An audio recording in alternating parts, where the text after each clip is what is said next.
You actually came? You invited me. So tell us what the driver knows. Refrigerated units listed as active have been in repair for 11 days. Check the records before tomorrow. You're sure? I drove them myself. Since you seem to have opinions about everything, Marcus, why don't you join us for dinner tonight? Elena Whitmore said it loudly enough for the three executives beside her to hear. They were standing beneath the brass canopy of the Halcyon Hotel in downtown Chicago, while a bellman loaded leather cases into a waiting sedan. Marcus Reed, a 52-year-old black man in a charcoal driving coat, still had one hand on the rear passenger door. 10 minutes earlier, he had warned Elena that her requested route to the airport crossed a freight closure that would add nearly 40 minutes. She had ignored him, checked the navigation screen herself, then looked amused when the hotel concierge confirmed Marcus was right. One of Elena's vice presidents gave a short laugh. Elena smiled as if she had just offered Marcus a promotion instead of turning him into the evening's entertainment. We're having dinner upstairs with some people who actually enjoy debating logistics. You might learn something. Marcus glanced at the embossed invitation sticking from the folder under her arm. The Whitmore Meridian Group was hosting a private dinner for its board and outside advisors before announcing a major acquisition the following morning. Marcus knew the company.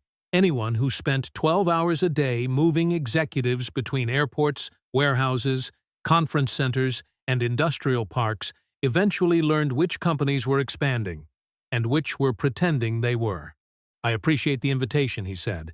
Elena's smile faltered for half a beat. She had expected embarrassment, perhaps a polite refusal. "I was joking, I figured." That made the vice president beside her stop smiling. Marcus closed the passenger door and walked around the sedan to check the curbside clearance. His movements were unhurried, but he could feel Elena watching him. He had learned years ago that some people became uncomfortable when the person they had dismissed refused to perform the embarrassment they had assigned him. He checked the rear tire, glanced at the hotel clock through the lobby glass, then returned to the driver's side. Elena stepped closer. "Actually, come." Her tone had changed. Not kinder, more curious. Marcus looked at her. 8 o'clock, she said. "Private dining room, 22nd floor. Wear something other than the uniform." The remark drew another laugh, quieter this time. Marcus had worn the uniform because Whitmore Meridian's transportation coordinator required contracted drivers to wear one. The coat was tailored, clean, and more expensive than Elena probably assumed. He did not explain that. He also did not mention the small notebook in his inside pocket, where he had spent the past 3 weeks marking repeated delays at 2 freight terminals owned by a company Whitmore Meridian was rumored to be buying. 8 o'clock, Marcus said. Elena opened the rear door herself. "Good. Maybe you can tell the board which streets they should avoid." Marcus met her eyes before she climbed inside. "That probably won't be the most useful thing I can tell them." For the first time, nobody laughed. During the drive, Elena conducted a conference call from the back seat while Marcus followed the alternate route he had recommended. She spoke about refrigerated distribution, regional consolidation, and a 12% efficiency gain expected after the acquisition. Marcus kept his attention on traffic, but one phrase made his fingers tighten slightly on the steering wheel: guaranteed overnight cold chain continuity. He had heard the same promise 3 days earlier from a warehouse supervisor near Joliet, spoken with considerably less confidence. At a red light, Marcus looked at the reflection of Elena's folder in the rearview mirror. A page had shifted just enough for him to see the acquisition target's name: North Star Produce Logistics. He knew that company too. More importantly, he knew why 2 of its refrigerated trailers had been sitting behind a repair facility for 11 days while dispatch records continued showing them in service. Marcus looked forward as the light changed. By the time he delivered Elena to the airport, she had forgotten the dinner invitation was supposed to be a joke. Marcus had not. By 7:45 that evening, Marcus was back at the Halcyon wearing a dark navy suit and an open-collar white shirt. He had left the driving coat in his apartment beside the keys to the sedan. In his inside pocket sat the same notebook, along with a folded sheet from the Illinois Department of Transportation showing refrigerated carrier inspection notices that were public record. He had printed it months earlier for a different reason, long before Elena Whitmore had decided to make him part of a joke.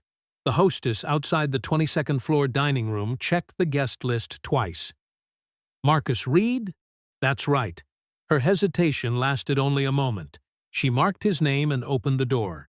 Inside, 12 adults sat around an oval table beneath low amber lights. Elena occupied the center seat on one side, with 2 Whitmore Meridian board members beside her. She looked genuinely surprised when Marcus entered.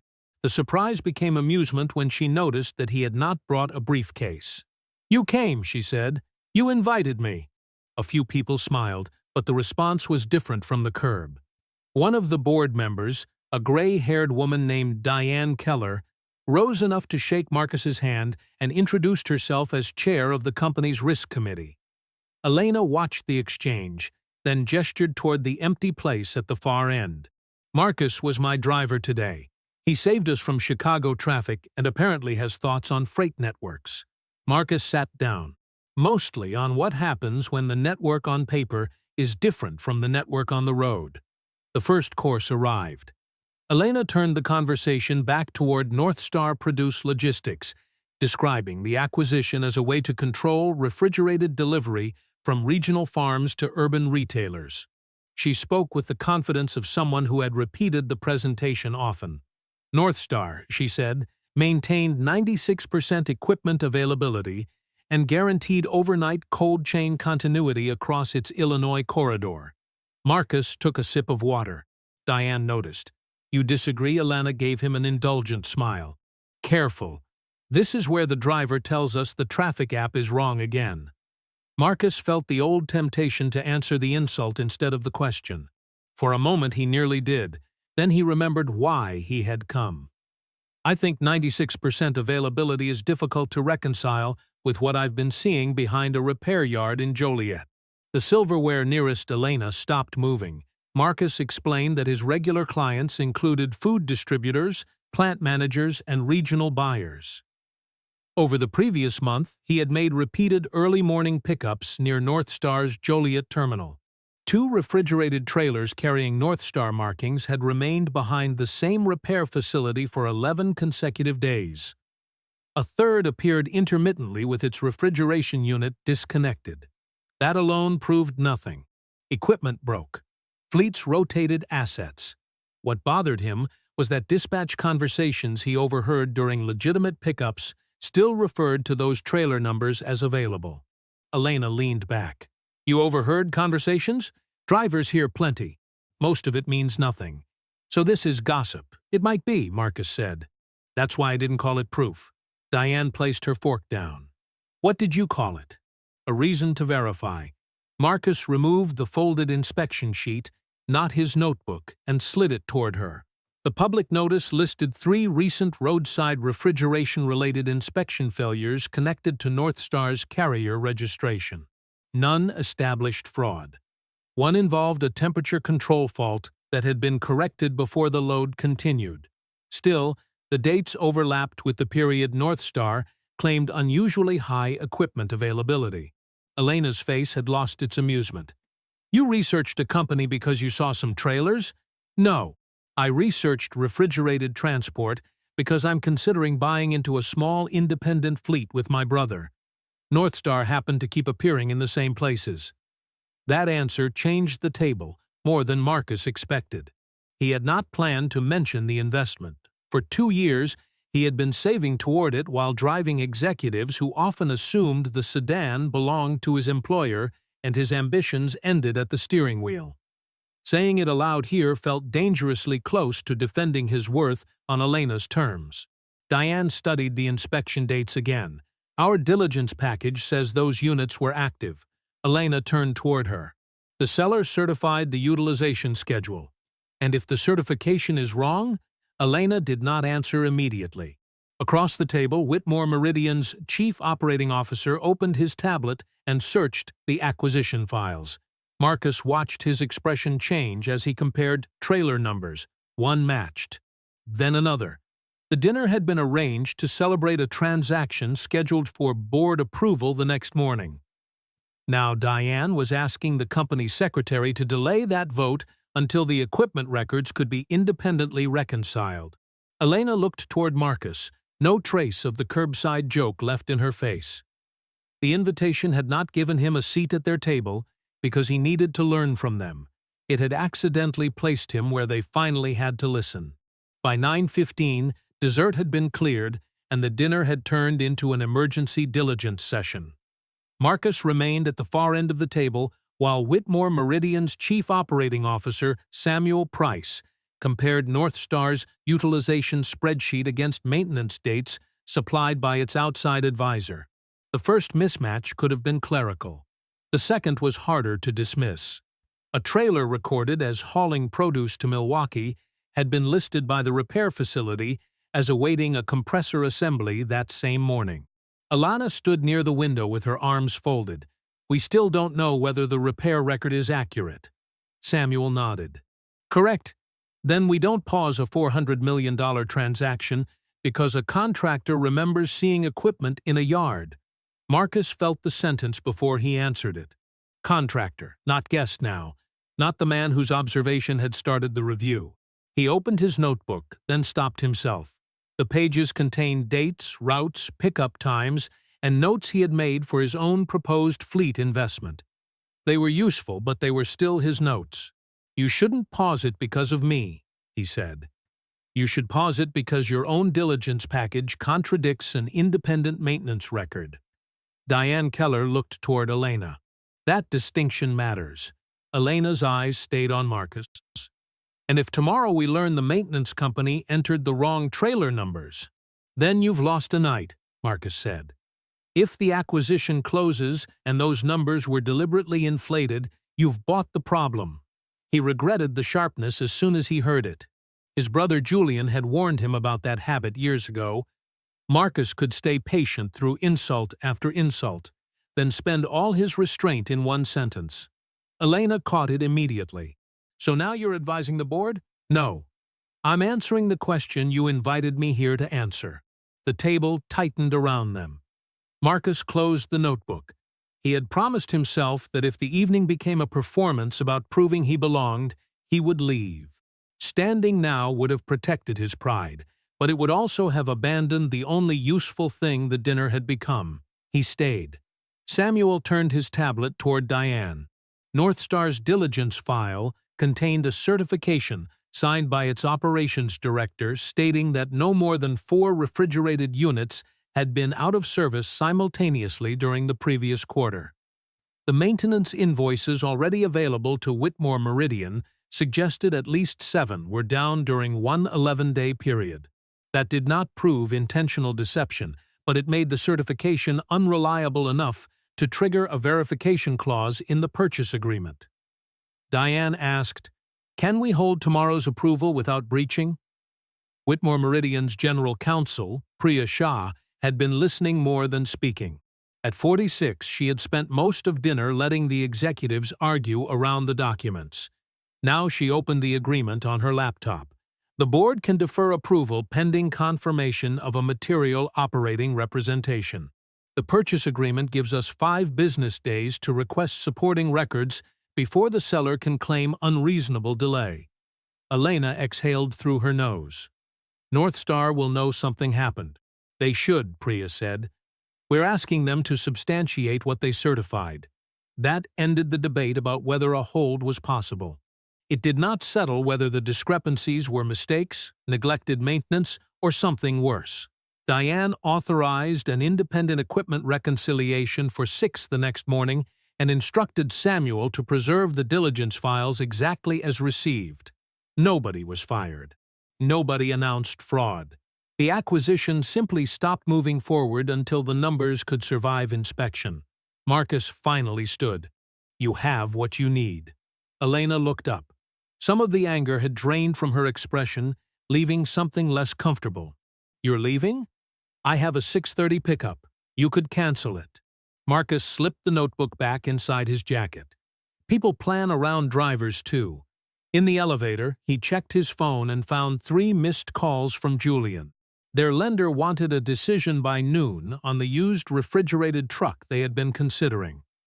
Marcus had spent months arguing that they needed to move before prices rose again. Tonight had exposed something he had not wanted to admit.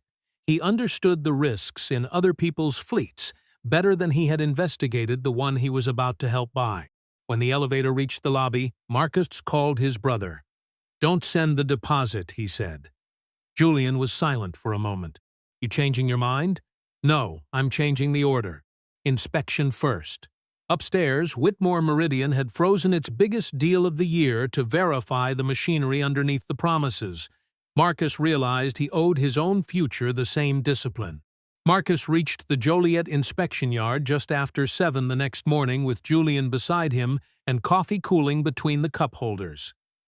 The used refrigerated truck they were considering sat behind a chain-link fence, white paint dulled by highway salt, its refrigeration unit cycling with a metallic rattle Marcus had not noticed during the seller's first demonstration. Julian, 48 and less patient with second thoughts, stared through the windshield. "Yesterday you wanted this truck before somebody else took it. Yesterday I wanted the deal more than I wanted the answer." The independent mechanic Marcus had hired pulled the truck into a service bay and connected diagnostic equipment to the refrigeration controller. Marcus watched the temperature graph climb, settle, then jump again when the compressor shifted load. The mechanic frowned and repeated the test. Julian stopped joking. 20 minutes later, they learned the truck could hold temperature under light demand but struggled during sustained operation, a problem that could turn a profitable produce route into a rejected load. The repair estimate would erase most of the discount that had made the purchase attractive. Julian rubbed his forehead. "So we walk." Marcus wanted to say yes immediately. He also knew they had spent 14 months saving the down payment, turning down vacations, replacing furniture with second-hand pieces, and taking extra weekend work whenever either man could manage it. Walking away was rational. It still felt like losing something they had already started imagining. "We renegotiate if the seller gives us the service history," Marcus said. "If he won't, then we walk." Across the city, Elena Whitmore was dealing with the same principle on a different scale. Marcus did not know that yet. At 6 that morning, Whitmore Meridian's independent verifier had begun matching North Star's trailer identification numbers against maintenance invoices, telematics reports, and yard inventory. By 8, 5 discrepancies had been confirmed. 2 trailers listed as available had been waiting for major refrigeration repairs. Another had been operating, but not on the route North Star's utilization schedule claimed. Marcus learned only the part that concerned him when Diane Keller called shortly before 9. He stepped outside the service bay, where the August heat had already begun, lifting the smell of rubber from the pavement. "Mr. Reed, I'm sorry to contact you while you're working. We need to verify one detail from last night. Do you remember which side of the Joliet repair property those 2 North Dorse trailers were parked on?" Marcus pictured the yard. "North fence, near the stacked pallets." "Could you identify them again?" "If they're still there." Diane explained that the independent team could make the identification without him, but Marcus's earlier observation had become part of the chronology. They wanted to know exactly what he had seen before Whitmore Meridian contacted North Star. Marcus looked through the bay door at Julian, who was waiting beside the truck they might now reject. He had a morning airport pickup scheduled in 90 minutes. "I can give you 15 minutes, Marcus said. "After that, I'm working." The repair yard was 4 blocks away. When Marcus and Diane's verifier arrived, the 2 North Star trailers were gone. A fresh pair of tire tracks cut through the dust where they had been parked. Marcus felt irritation rise too quickly. They moved them. The verifier, an operations office auditor named Renee Foster, did not share his conclusion. "Maybe. Or they were repaired. Or transferred. We don't know yet." Marcus heard the correction and disliked how much he needed it. He had spent the previous night insisting that Whitmore Meridian verify before deciding, yet now he had seen empty pavement and immediately supplied the story himself. "You're right," he said. "That's an assumption." Renee photographed the parking area only to document the current condition, then asked the repair shop manager, a 61-year-old man named Warren Ellis, whether he could confirm when the trailers departed.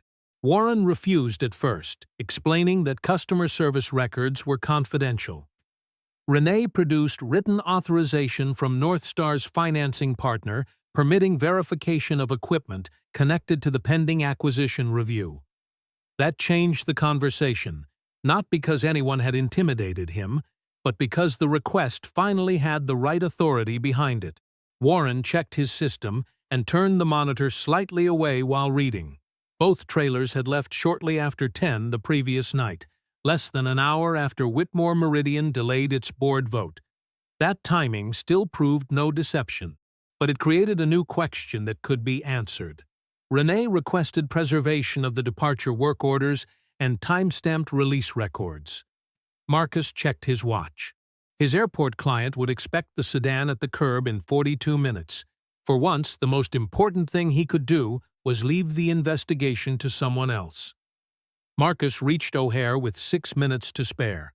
His passenger never knew how close the morning had come to unraveling.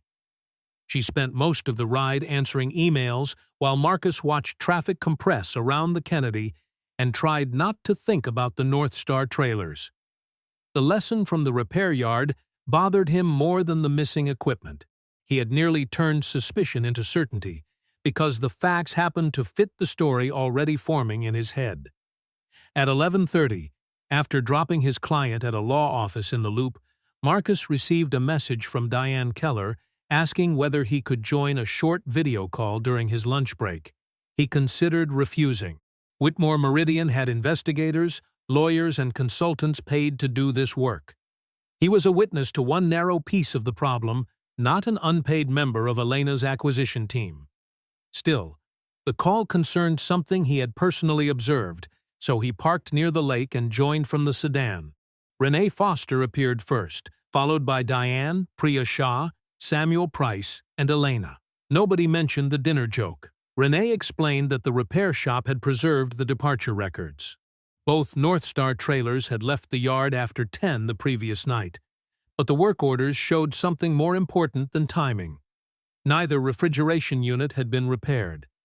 Northstar had requested immediate release and authorized towing to a company facility 60 miles away. Elena leaned toward her camera. "Who signed the release?" "Northstar's Regional Operations Director," Renee said. "The same executive who certified the equipment availability schedule." Samuel looked down at a document off-screen. "That still doesn't tell us why he moved them." "No," Priya said. "It tells us he controlled equipment that contradicted a representation he signed. Intent still needs verification." Marcus stayed quiet. That distinction mattered. The night before, he might have taken the towing order as the answer. Now he understood it as another layer. Serious but incomplete. Renee continued. The independent team had also obtained telematics data through a lender authorization covering pledged fleet assets.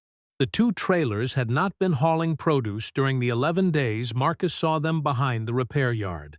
Their refrigeration systems had been offline. Yet Northstar's utilization schedule counted both as active equipment for 7 of those days. A third trailer showed a similar mismatch. The pattern was now large enough to challenge the reliability of Northstar's certification, though the review still had not established whether the errors were deliberate or the result of faulty reporting. Diane turned to Elena. "The board vote remains deferred." Elena's irritation surfaced immediately. "We have a seller expecting an answer, financing lined up, and a market announcement drafted. Every hour increases leak risk." Priya answered before Diane could. "Closing on figures we no longer trust creates a larger risk." Elena looked toward Marcus's square on the screen. "You seem unusually quiet today." Marcus almost smiled. "I learned something this morning, which is that seeing the right clue doesn't make your first explanation right." For a moment, Elena said nothing. Marcus wondered whether she heard the criticism aimed at himself as well as at her. Renee then introduced the development that changed the purpose of the review. Northstar's lender records showed the disputed trailers were part of the collateral package supporting a working capital facility. If North Star had materially overstated operational fleet availability in the acquisition documents, Whitmore Meridian was not simply dealing with weak maintenance. It could be dealing with a reporting system that blended equipment capable of service with equipment merely listed on the fleet roster. Samuel frowned. "How many units are affected?" "We don't know yet," Renee said. "And I don't want to guess." Diane approved a full reconciliation of North Star's refrigerated fleet before any board reconsideration. Priya would issue a formal records request under the purchase agreement, and the seller would be given the opportunity to explain each discrepancy. Elena objected to the scope, then stopped when Diane asked what narrower test could reliably answer the question. She had no better one. The call ended after 22 minutes. Marcus remained in the parked sedan, watching sailboats move beyond the windshield. He had expected the dinner invitation to expose Elena's arrogance. Instead, it had exposed something less satisfying and more useful. A company about to spend hundreds of millions of dollars could be misled the same way an ordinary buyer could be misled about one used truck. His phone buzzed. Julian had sent a photograph of the truck's service file. 3 pages were missing from the maintenance history. Marcus looked at the image, then called his brother. This time he did not tell Julian what the missing pages meant. He told him exactly what they needed to verify next. Julian met Marcus that afternoon at the seller's lot, with the incomplete service file spread across the hood of their sedan. The missing pages covered the exact period when the truck's refrigeration controller had first begun showing irregular cycles. The seller, a 60-year-old independent dealer named Howard Lane, insisted the omission meant nothing. His shop had received the vehicle from a regional carrier with whatever records the carrier chose to provide. "I'm not accusing you of hiding them," Marcus said. "I'm asking whether you requested the missing history." Howard folded his arms. "Truck passed my inspection. The refrigeration unit didn't pass ours. It runs." Marcus looked toward the white truck baking in the afternoon sun. Running and holding temperature for 10 hours aren't the same thing. Howard offered to reduce the price by $3,000 if they closed before the end of the week. Julian glanced at Marcus. 3 months earlier, that discount would have ended the conversation. Their savings account had barely reached the amount needed for the down payment, insurance reserve, and first month of operating expenses. Another $3,000 could cover tires, permits, or enough fuel to keep them breathing while they found regular customers. Marcus felt the pull of it. He also knew the mechanic's repair estimate could exceed twice that amount. "We need the controller history," he said. Howard shook his head. "I don't have it." "Then we're not buying today." Outside the lot, Julian kicked lightly at a loose piece of gravel. "You know somebody else might take it?" "I know. We've been waiting 14 months, Marcus nodded. That was the part no spreadsheet captured. 14 months of early pickups, weekend driving, skip-to trips, and dinners eaten from paper containers between clients. He had imagined their company name on the truck so many times that walking away felt almost like surrendering something already owned. Julian studied him. "You sure this isn't because of that Whitmore thing? You spend one night with executives and now every deal needs a forensic investigation?" Marcus laughed despite himself. "You think I caught corporate disease? I think you're wearing nicer shoes." The joke helped. Then Marcus admitted what had been bothering him since morning. "I almost decided those trailers were proof before Renee checked anything. I saw what I expected to see. Elena did the same thing with me at that hotel. Different stakes, same shortcut." Julian's expression softened. "So what do? We find another truck or we find the missing records. But we don't pay for a story because we're tired of waiting." The records surfaced before sunset. The truck's former carrier still maintained electronic maintenance archives, and Howard finally agreed to request them after Marcus offered to extend their inspection deadline instead of demanding another discount.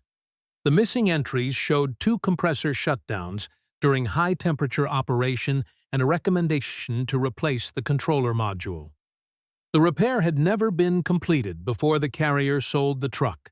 Marcus and Julian walked away. It hurt more than Marcus expected. The next morning, Diane called with a parallel result from Northstar.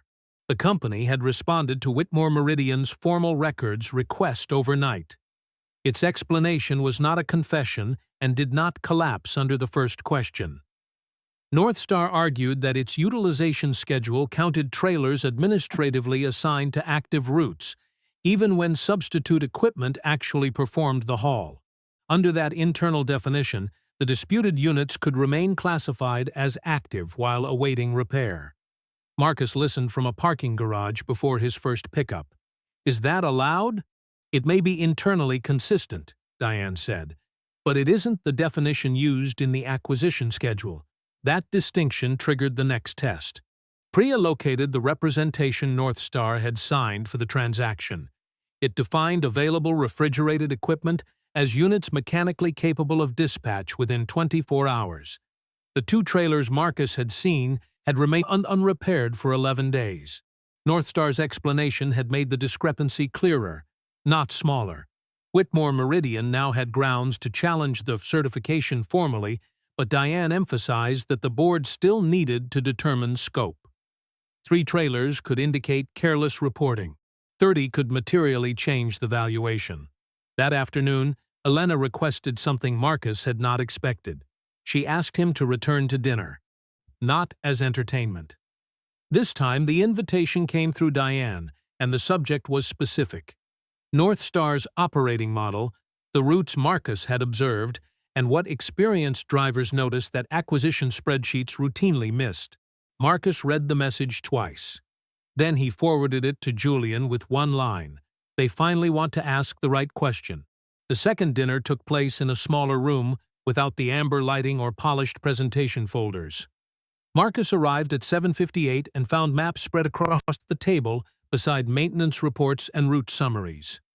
Elena was already there with Diane, Priya, Samuel, and Renee.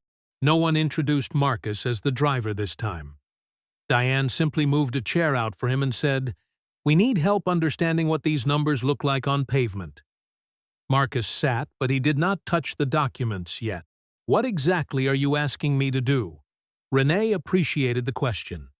Northstar had supplied additional fleet records that afternoon, and Whitmore Meridian's reconciliation now showed 18 refrigerated trailers classified as available despite maintenance events that may have prevented dispatch within 24 hours. The records were incomplete enough that nobody could call all 18 misrepresented. What Renee wanted from Marcus was narrower. Explain how an experienced driver or dispatcher could distinguish a trailer temporarily out of rotation from one that was operationally unavailable. Marcus studied the route sheets. "Start with substitution patterns," Samuel frowned. "Meaning? If a trailer misses one run and another unit takes its place, that tells you almost nothing. But if the same equipment number keeps appearing on assignments while different physical trailers carry the loads, somebody is maintaining the schedule without maintaining the equipment." Renee pushed a dispatch summary toward him. Marcus traced 3 route numbers with his finger and asked for the corresponding gate departure logs. Northstar had provided those too. Within minutes, a pattern emerged. Certain trailer numbers remained assigned to routes on the planning system, while substitute units repeatedly crossed the terminal gate. One discrepancy could be sloppy administration. 6 across the same operating region suggested the company's definition of availability was not merely different. It was allowing planners to report capacity that did not physically exist in the form promised to Whitmore Meridian. Elena leaned forward. "Can we prove management knew?" "No," Marcus said. She looked frustrated by the answer. Priya nodded. "That matters." Marcus looked at Elena. "You asked what drivers notice.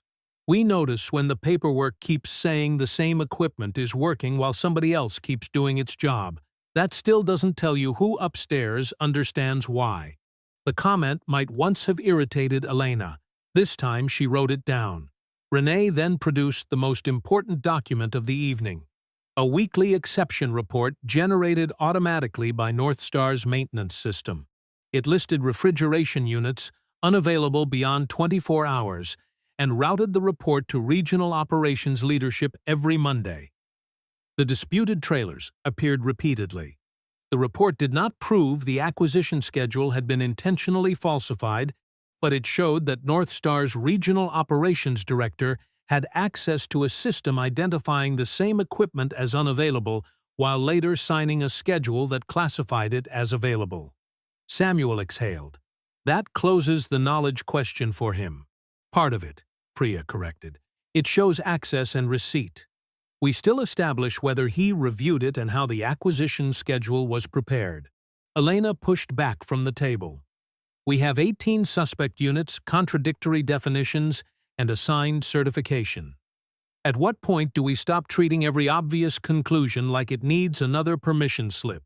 Marcus recognized the impatience. He had felt it beside the empty repair yard. Diane answered evenly. At the point where our conclusion can survive someone who disagrees with us. The room settled into work again.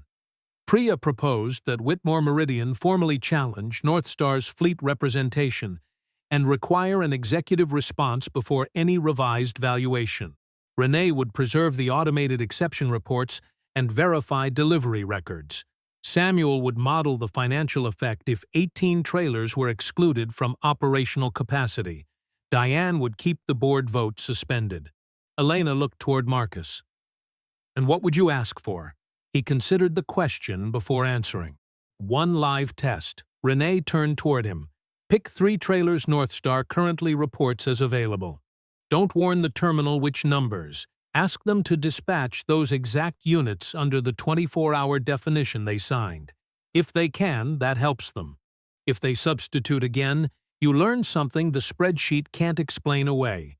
The idea moved around the table more quickly than Marcus expected. It was practical, limited, and difficult to manipulate without leaving another record. Renee said the purchase agreement allowed operational verification of listed assets.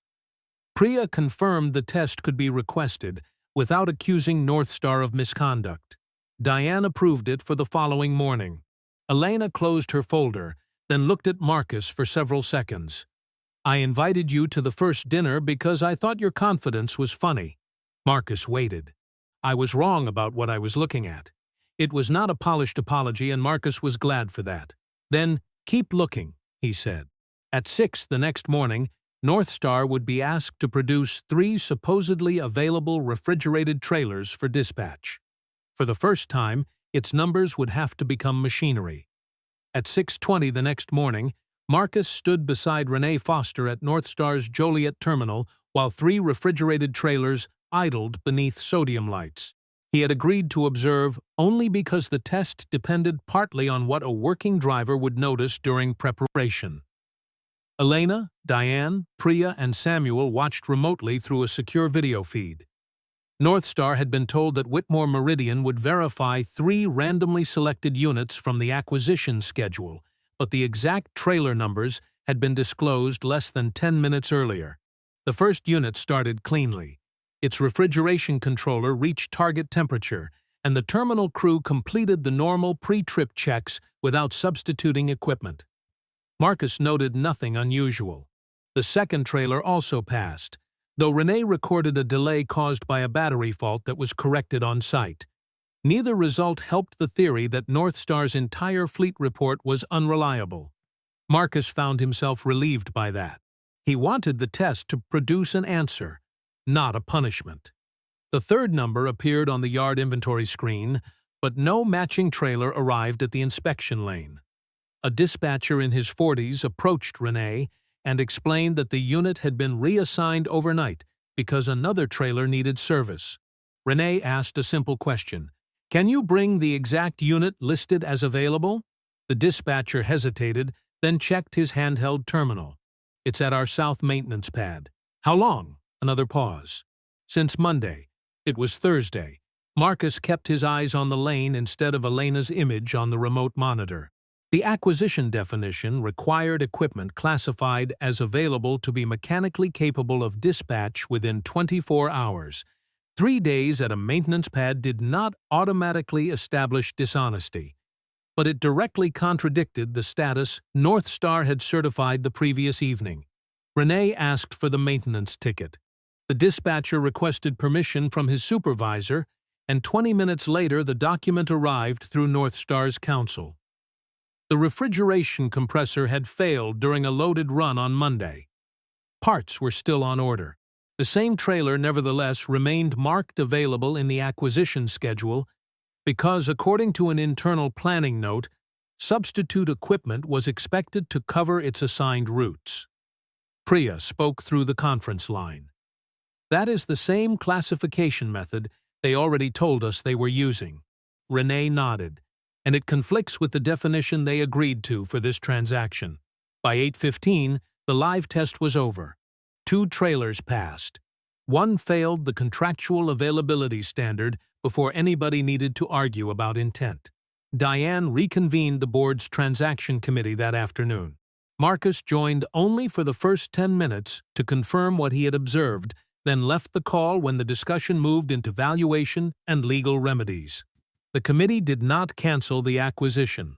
Instead, it issued a formal notice disputing North Star's fleet representation, extended the verification period, and suspended final approval pending a full reconciliation. Samuel's preliminary model suggested that if the 18-question trailers were excluded from usable capacity, North Star's near-term operating forecast would need to be reduced materially. The purchase price could be renegotiated, or Whitmore Meridian could exercise termination rights if the seller failed to cure the representation. Elena opposed termination before the reconciliation finished. This time her argument was not about embarrassment or speed. She pointed out that North Star employed hundreds of people whose jobs should not become collateral damage for failures in one reporting chain. Diane agreed. The review would focus on responsible executives and the accuracy of the transaction, not punish warehouse crews, drivers, mechanics, or dispatchers who had followed ordinary assignments. Marcus heard about that decision later from Elena herself. She called while he and Julian were inspecting another used truck, this one older but carrying a complete service history. "We're not closing tomorrow," she said.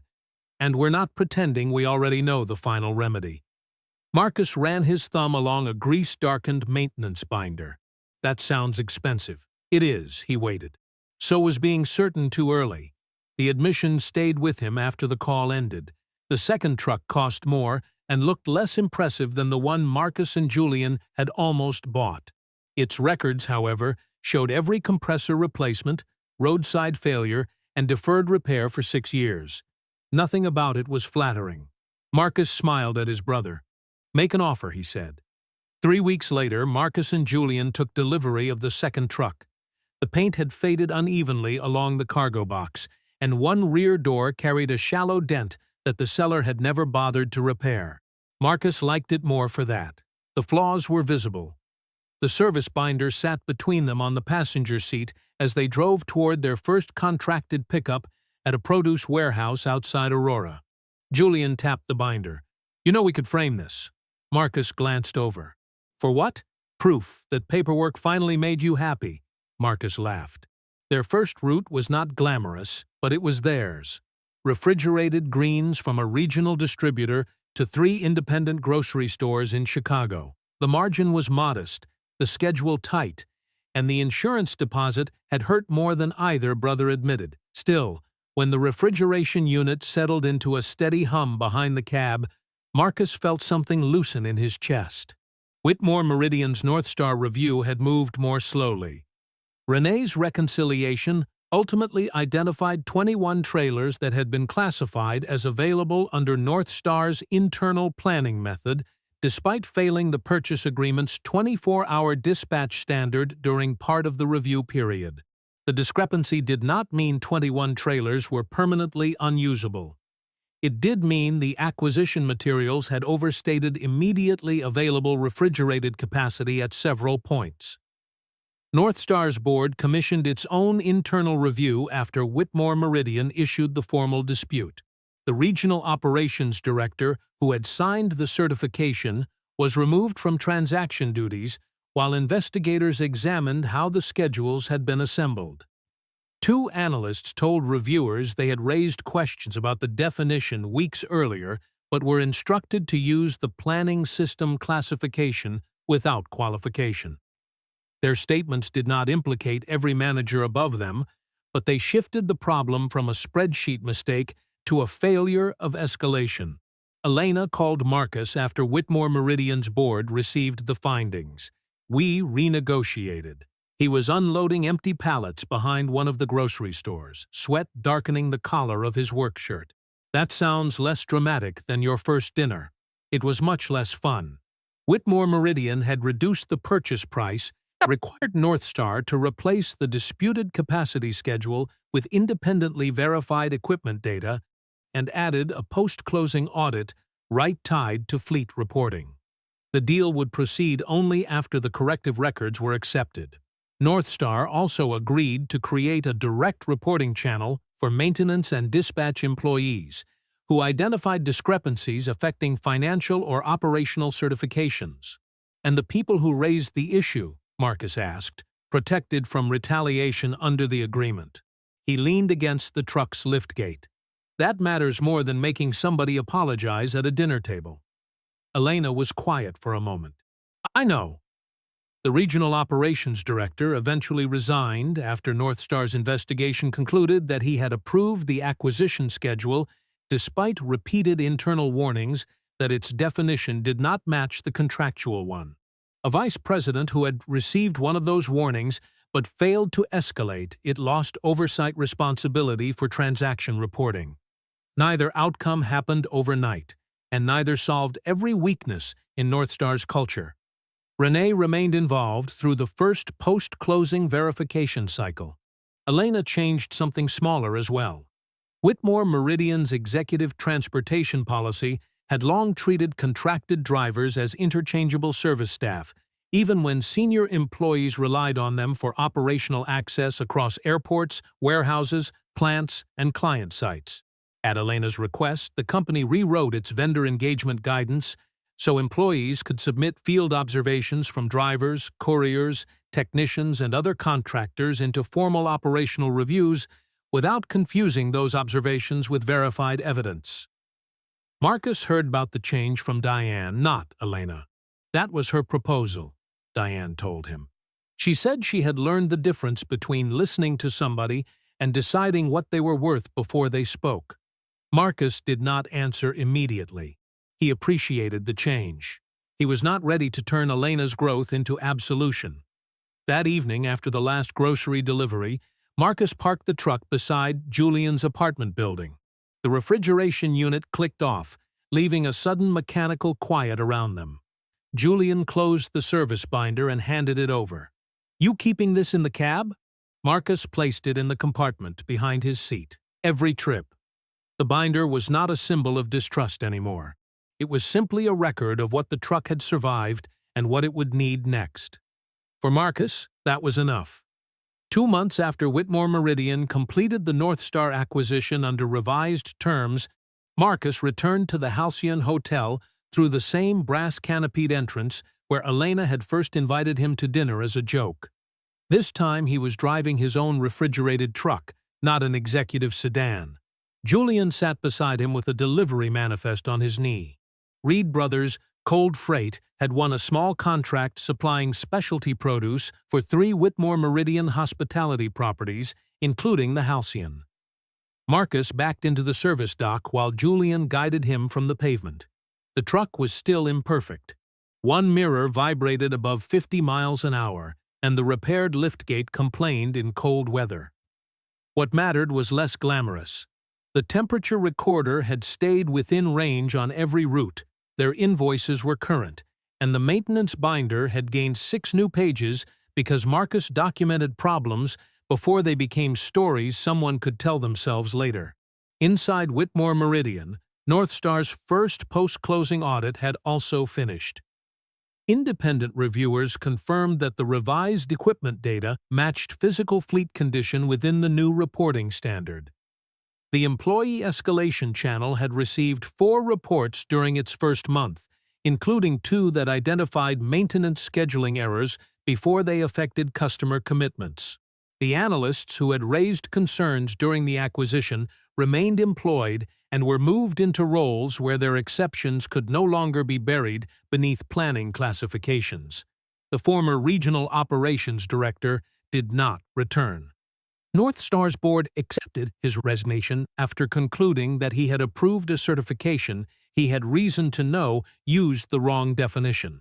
The vice president, who had ignored an analyst's warning, completed a formal corrective review and remained with the company in a reduced role without authority over transaction certifications. Marcus appreciated the distinction when Diane explained it. Accountability, he had learned, looked less satisfying from a distance when it was done properly. It required separating arrogance from negligence, negligence from deception, and every one of those from the people simply trying to finish their shifts. Elena's consequence was harder to measure. The board did not remove her as CEO. It did require her to surrender sole sponsorship authority over major acquisitions for 1 year, placing future transactions under joint review with the Risk Committee. The decision embarrassed her publicly within the company and delayed 2 initiatives she had wanted to lead. She accepted the restriction without contesting it. When Marcus finished the halcyon delivery, Elena was waiting near the service corridor rather than the hotel entrance.